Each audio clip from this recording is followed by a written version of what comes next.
Thief at the National Zoo, Chapter 5, $1,000,000 Ransom. Casey read the words while Marshall looked over her shoulder.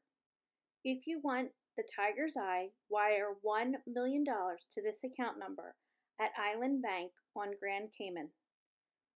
RX 9073334-246.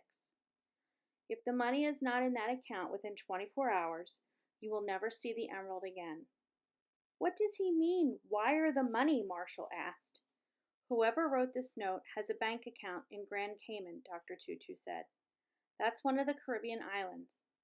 If we go along with his plan, a bank here in Washington will send a message to the account there.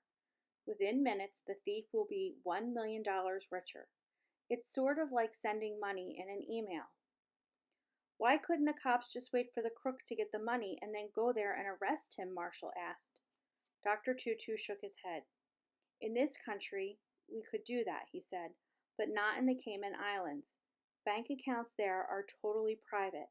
That means we can't learn who opened the account and we can't get the money. Casey handed the note back to Dr. Tutu. Where did you get that? She asked him.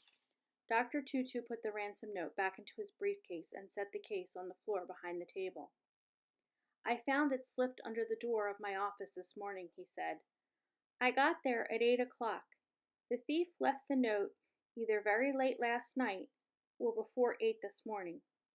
Dr. Tutu stared at the fish swimming around in the tank. The lights were only out for about a minute, Casey said. Marshall and I think the thief had to be standing pretty near the table. I was closer to the table than anyone, Dr. Tutu said. Do you suspect me? Casey felt herself blushing. She nodded. We didn't know what to think, she admitted. Now I don't think it was you. Thank you, Dr. Tutu said. He smiled for the first time since he came in. Dirk was standing near the table too, Marshall said. Or maybe one of the waiters was close enough so that when the lights went out, he could grab the thing. But Dirk had his hands full of tiger cubs, and the waiters were carrying trays of food and drink, Dr. Tutu said. I'm afraid the police think that I'm the most likely choice because I had nothing in my hands. Are they going to arrest you? Casey asked. I don't know, Dr. Tutu said. They questioned me last night and took my fingerprints. Why'd they take your fingerprints? Marshall asked. To compare them with the prints they found on the box, he said. But you didn't touch the box, Casey said. Only Mr. Chu did. I did too, I'm afraid. Dr. Tutu shook his head. When the room suddenly went dark, I reached out and placed my hand on the box, he said. I wanted to make sure it was still there. Then I went and stood in front of the door. Casey felt confused. If Dr. Tutu admitted he had touched the box when the lights went out, maybe it had been his hand she had felt, and not the thief's hand. Or maybe he was lying about why he touched the box. Could Dr. Tutu be the thief after all? Did the police search this room last night? Casey asked. Dr. Tutu nodded. We were all here till 2 o'clock in the morning. Casey was getting a headache.